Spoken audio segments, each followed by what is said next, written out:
Beaucoup. Alors, j'invite Denis Molin à nous rejoindre. Je crois qu'il est connecté avec nous pour la présentation de Teradata Think Big Data Analytics.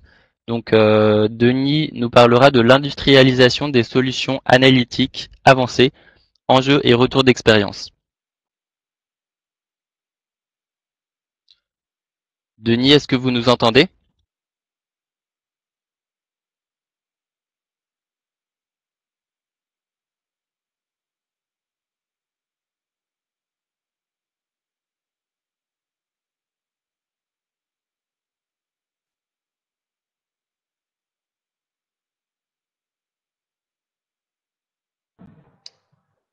Bonjour, est-ce que vous m'entendez? Bonjour Denis, nous vous entendons. Tout à fait. Ah, parfait. Eh bien, Je, bon après-midi à tous. merci beaucoup. Je vous invite à Allez-y. télécharger votre présentation. Les télécharger, je l'ai affiché sur mon écran. Ok, super. Très bien, oui. Super.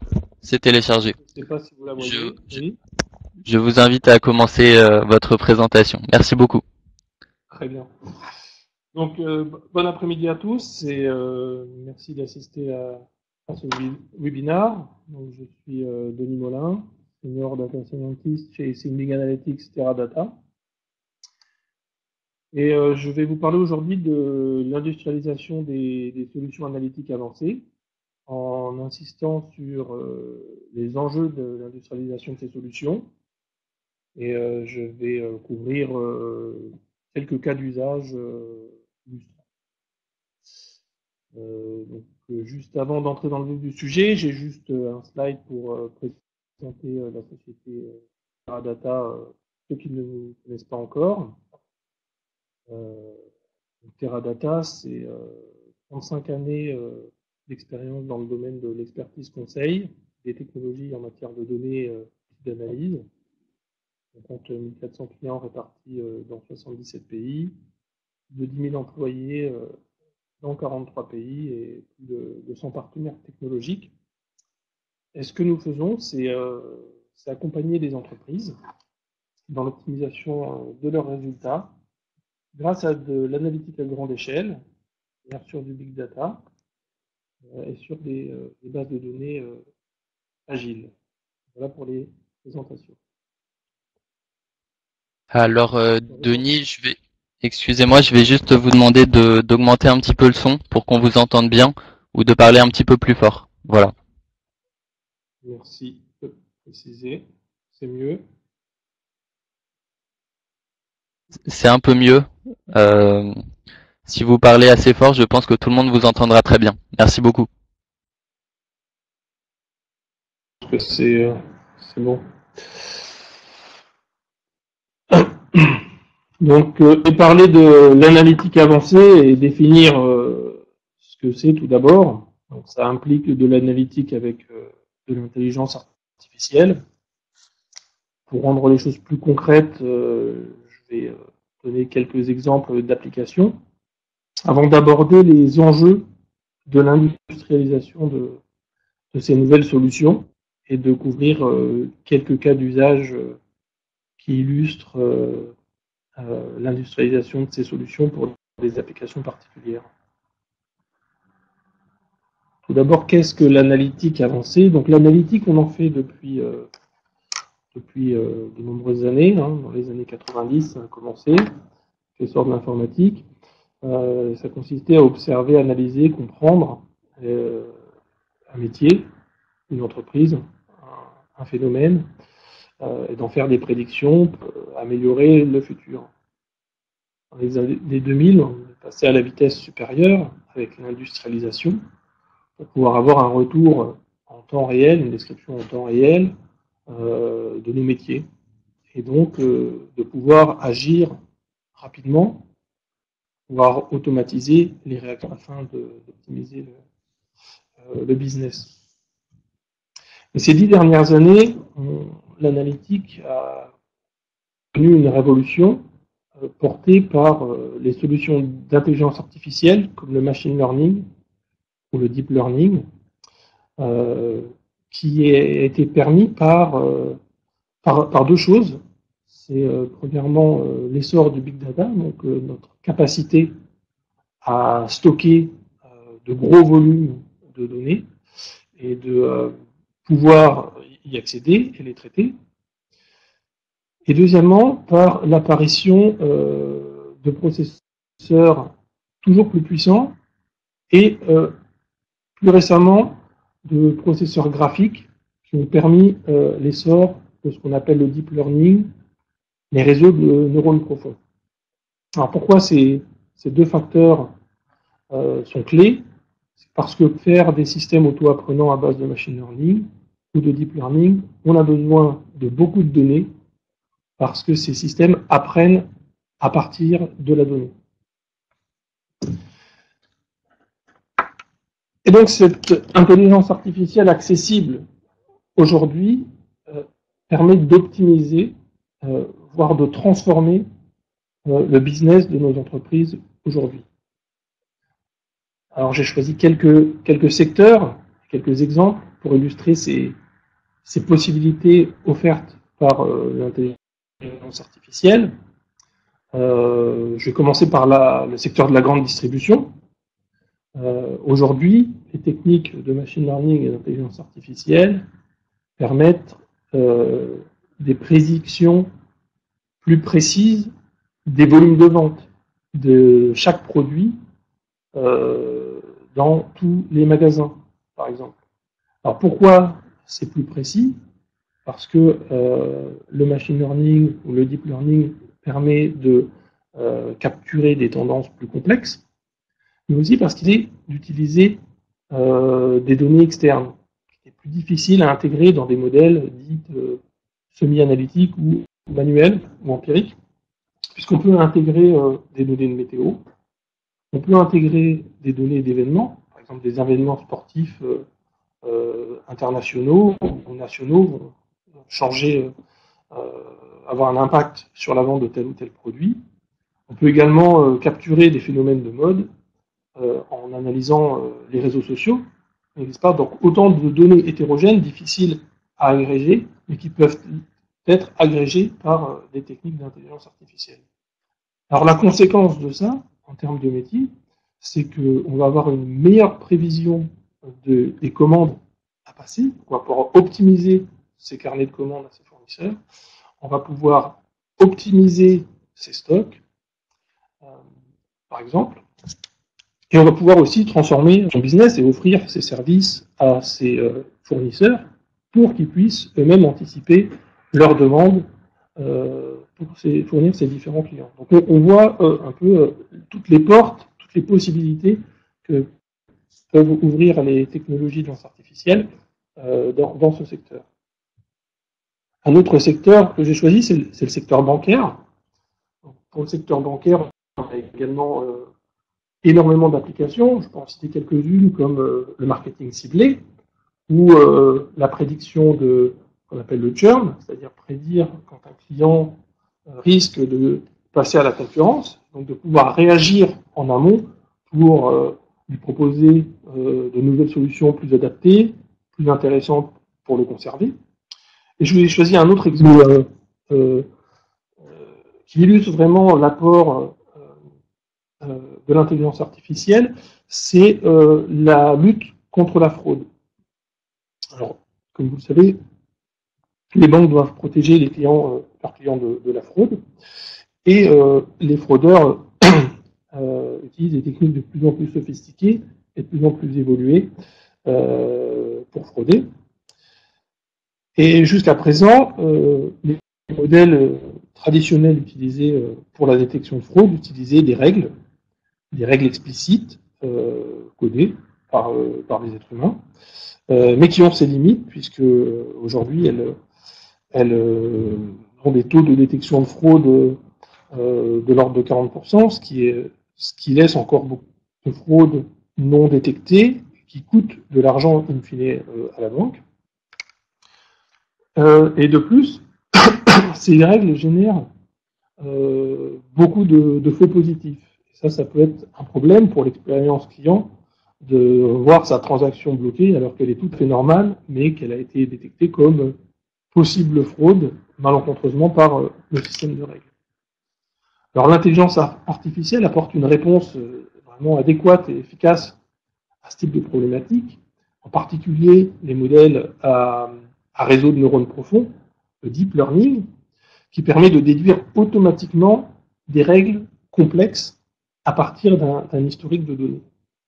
Donc c'est plus efficace parce que les règles sont plus complexes et peuvent épouser des techniques de fraude sophistiquées, mais également le fait qu'on ait un apprentissage automatique permet à ces systèmes d'apprendre les nouvelles fraudes sans connaissance a priori.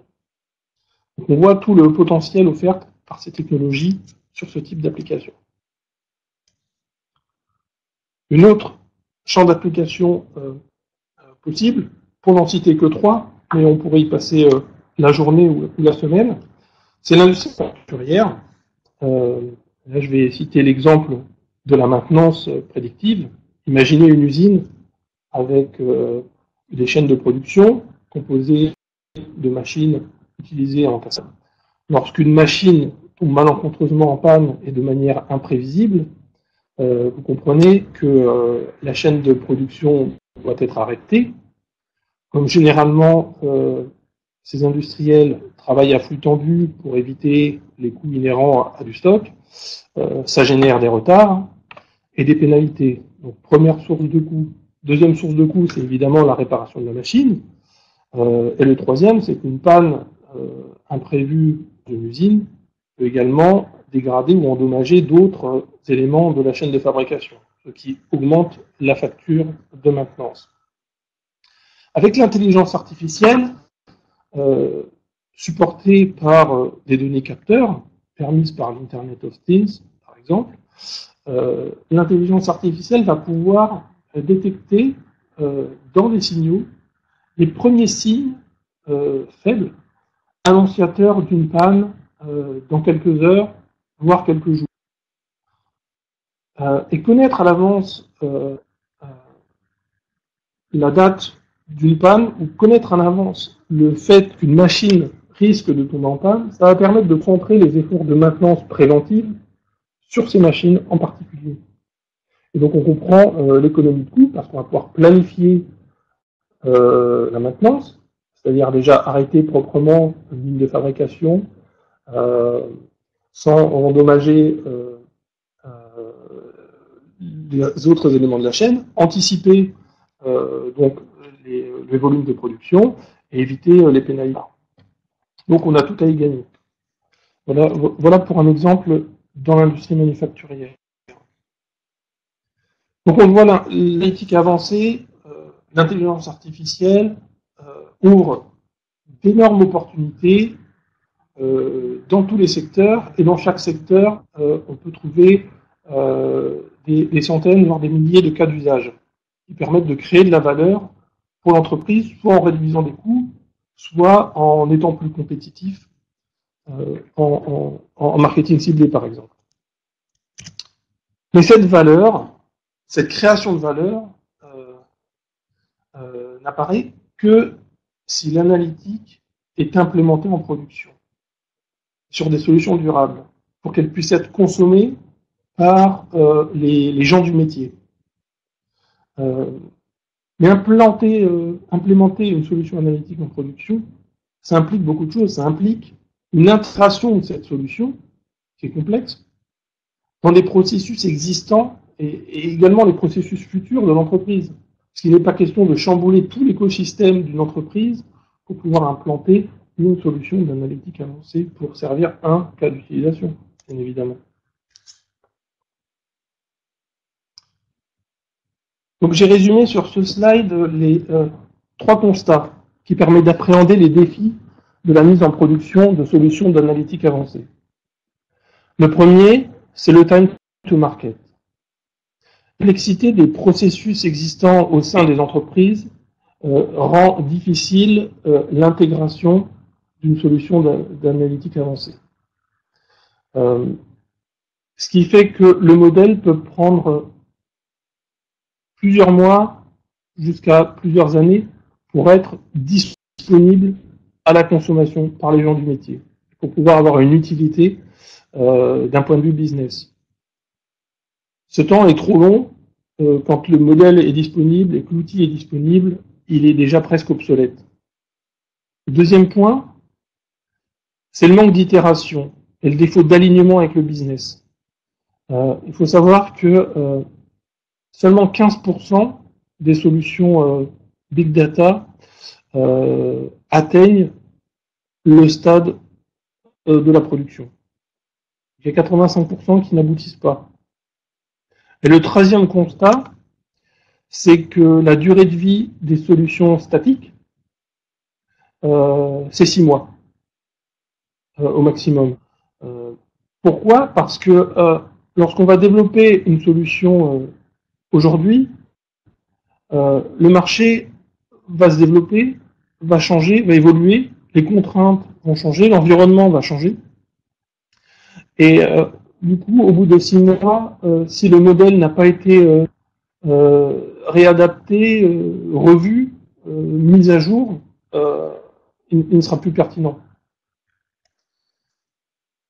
C'est ce que je symbolise de ce graphique, où vous voyez la valeur qu'on peut retirer d'une solution en fonction du temps. Je ne sais pas si vous voyez mon curseur.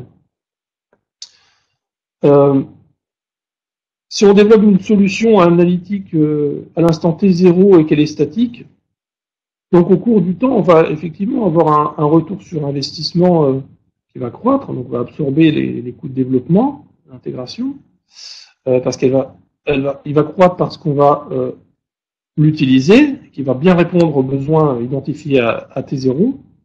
Mais au bout d'un certain temps, la solution le marché va évoluer, les contraintes vont changer, les besoins métiers vont changer. Cette solution ne sera plus pertinente et du coup va perdre de sa rentabilité.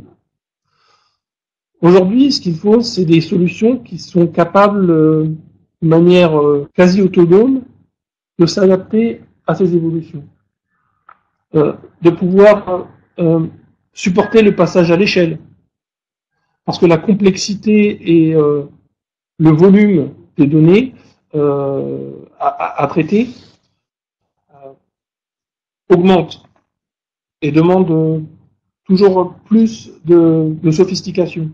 Alors, on va se contenter d'une précision de prédiction X à T0, mais on va devoir la réduire peut-être dans quelques mois pour affiner. Par exemple, dans la grande distribution, on va intégrer la météo un peu plus tard, parce qu'on va se rendre compte que c'est critique, on va encore affiner.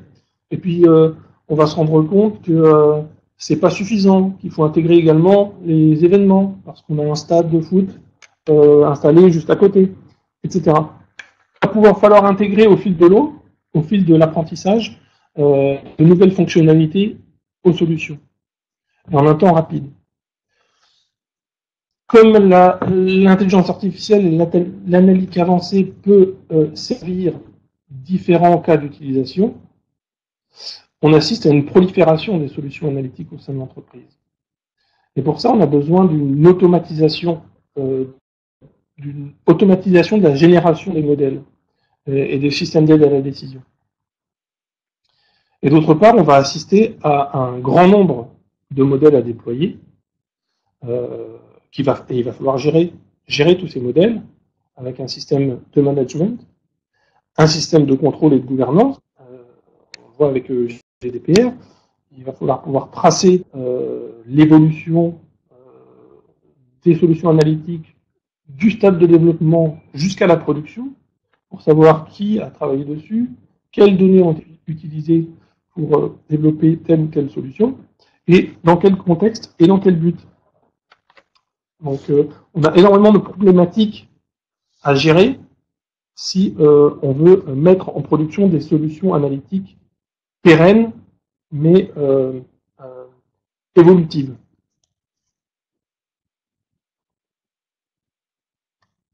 Alors, notre approche se résume en un seul mot, qui est Analytic Ops. Alors, comme par le passé, on avait des départements cloisonnés de développement et d'opération pour le développement de solutions logicielles. Aujourd'hui, ce n'est plus le cas. Ces deux départements sont fusionnés, ces équipes sont fusionnées pour pouvoir développer des solutions opérationnelles plus rapidement. Pensons que l'analytique doit suivre le même chemin, et on vous le montrera dans les cas d'utilisation. C'est que l'analytique doit se rapprocher des opérations autour de bonnes pratiques en faisant des équipes mixtes de data scientists, de software engineers et de DevOps. Alors comment les réunir avec des bonnes pratiques, avec une organisation et avec des technologies qui les rassemblent. Et c'est pas une chose facile parce que l'analytique a besoin de flexibilité, de pouvoir explorer, d'itération, de nouvelles idées, de nouveaux algorithmes de modélisation, tandis que les opérations sont garantes de la sécurité, de la gouvernance, de la conformité, de la conservation des données, des tests, etc. Mais tout le monde est gagné dans l'affaire, puisque l'Analytic Ops va permettre de gérer des milliers de modèles complexes qui vont être gérés par quelques analystes pour servir tous les utilisateurs. Alors, les utilisateurs finaux vont être contents parce qu'ils vont recevoir un meilleur plus rapidement. Donc il y a l'idée de time to market. Les administrateurs système vont avoir des outils de gouvernance, de traçabilité de tous les processus de développement, de test et de déploiement. L'aspect data science est aussi favorisé parce qu'on automatise certaines tâches comme l'apprentissage des algorithmes sur des nouveaux jeux de données plus frais, par exemple un historique mis à jour, et on va réduire des coûts opérationnels en automatisant les chaînes d'intégration, de test et de déploiement. Pour le business, les impacts sont également aussi positifs, puisqu'on utilise les dernières technologies d'intelligence artificielle sur des volumes de données importants et hétérogènes, qui va apporter une meilleure précision dans les prédictions et dans les conclusions, ce qui maximise la valeur pour le business. On va avoir une réduction du time to market, qui est critique, puisque le modèle doit être délivré rapidement pour être en phase avec les besoins identifiés au niveau du développement de l'idée. Au final, une meilleure précision de prédiction va permettre d'améliorer la qualité des produits développés par le groupe. On réduit les coûts de maintenance. Et très important également, on a une traçabilité de tout ce qui se passe dans la chaîne de développement, de l'analytique jusqu'à la production, pour être en conformité avec GDPR, par exemple. Donc, comment on le fait en pratique? Alors, pour cela, j'ai choisi 3 cas d'usage que l'on a délivrés. Il reste 6 minutes. Je vais être dans les temps. Alors, le premier, c'est illustre une mise en production rapide de 3 mois, 12 semaines dans le secteur bancaire pour une grande banque pour combattre la fraude, ce qui a généré d'importantes réductions de coûts et une amélioration de l'expérience client à rebond.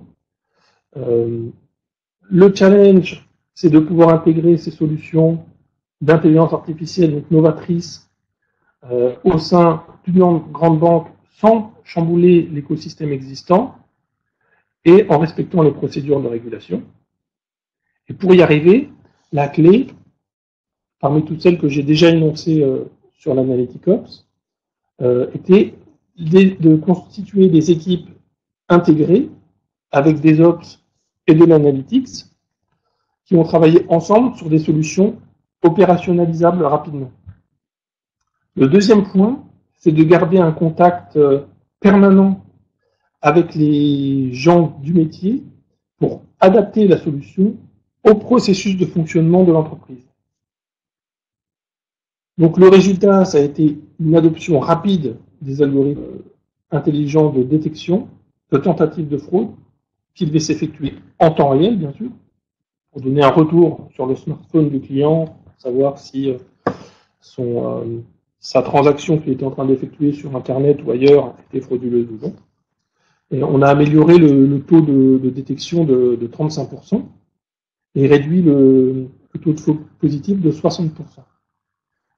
Et pour faire une livraison en 12 semaines,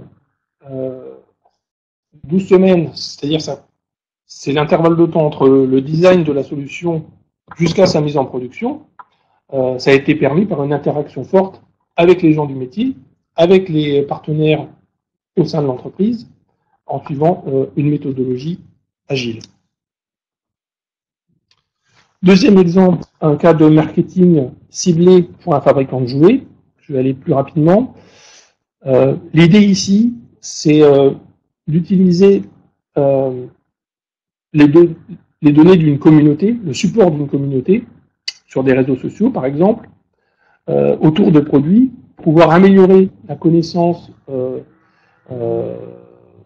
l'expérience client, expliquer les différences de vente entre produits et entre pays en l'occurrence ici. Mais le marketing à partir de réseaux sociaux, c'est pas trivial pour des raisons de protection de la vie privée des consommateurs. Et dans ce cas précis, c'était encore moins trivial parce que les données étaient relatives des enfants, parce qu'on parle de jouets.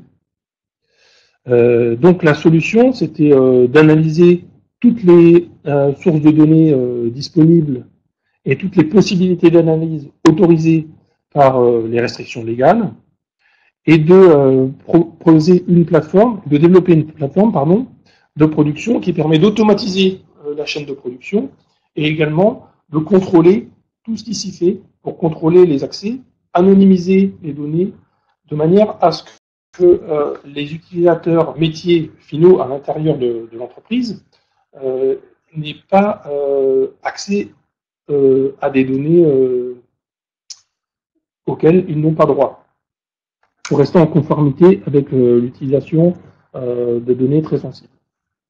Donc ça a été un succès parce que cette plateforme a permis de mettre en exergue certains facteurs, je ne peux pas rentrer dans le détail, vous comprenez bien, qui ont permis de développer de nouveaux produits qui ont été lancés sur le marché avec un bon retour des médias et des utilisateurs.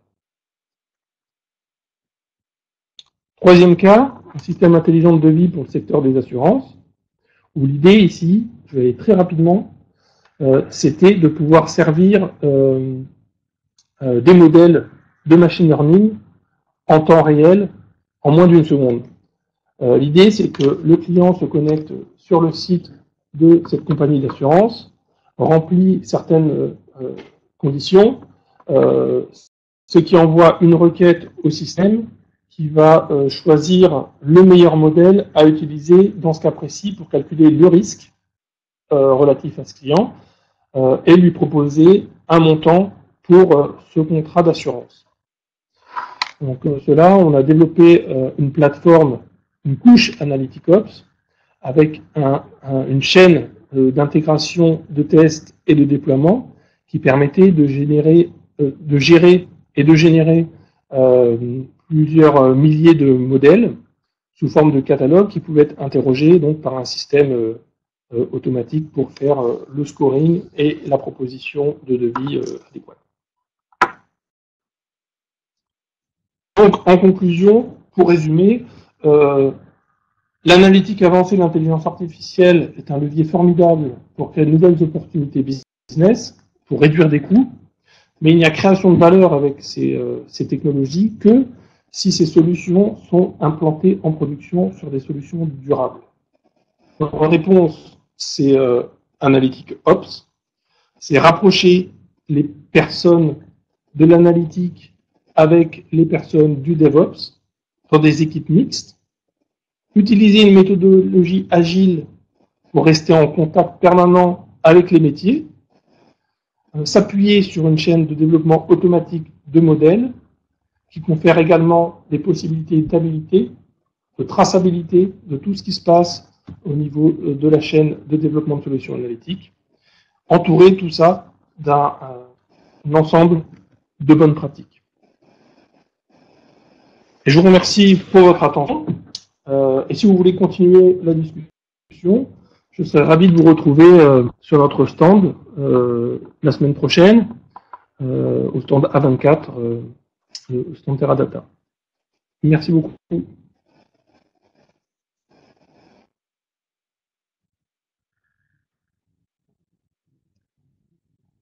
Il y a des questions?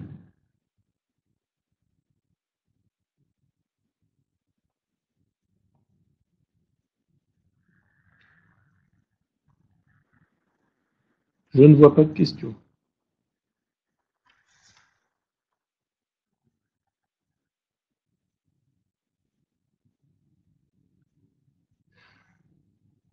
Alors, j'en vois une. Travaillez-vous avec les architectures hardware Teradata? Oui, bien sûr.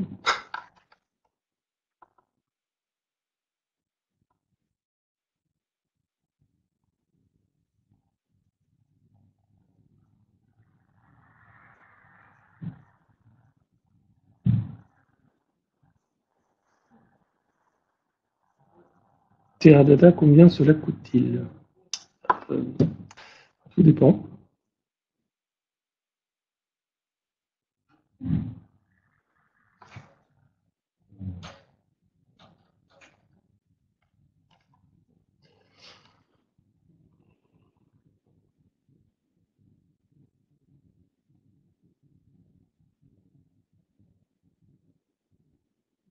D'autres questions?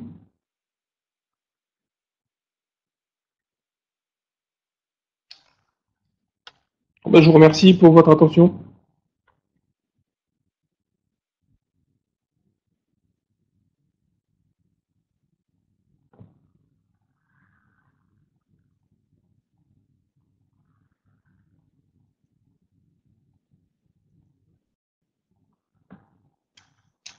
Alors, je vois d'autres questions. Alors,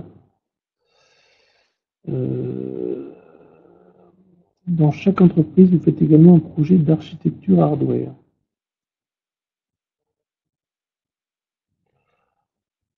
On fait des projets d'architecture hardware, oui.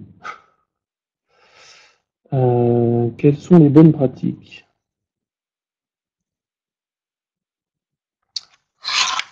Alors, les bonnes pratiques, il y en a de toutes sortes. Pour arriver en production. Bon, c'est un vaste sujet. On pourrait commencer par utiliser des bons outils d'automatisation de chaîne de production.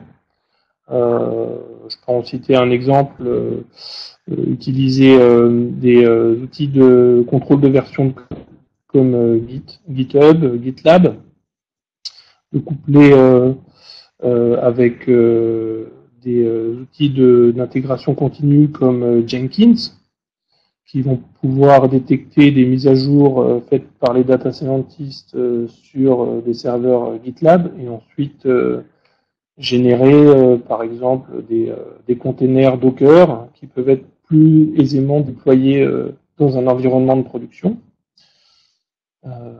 Voilà, ça c'est un exemple. Il y a d'autres exemples sur la méthodologie de gestion de projet. Voilà. Je ne sais pas si je réponds complètement à la question.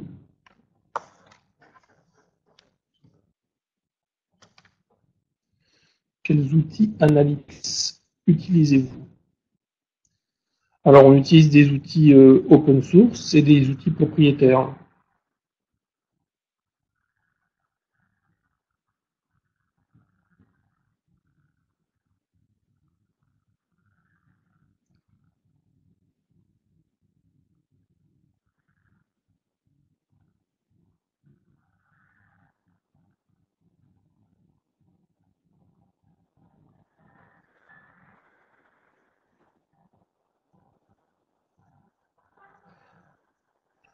Donc, on va s'arrêter là pour les questions. Si vous en avez d'autres, n'hésitez pas à venir me rencontrer sur le stand.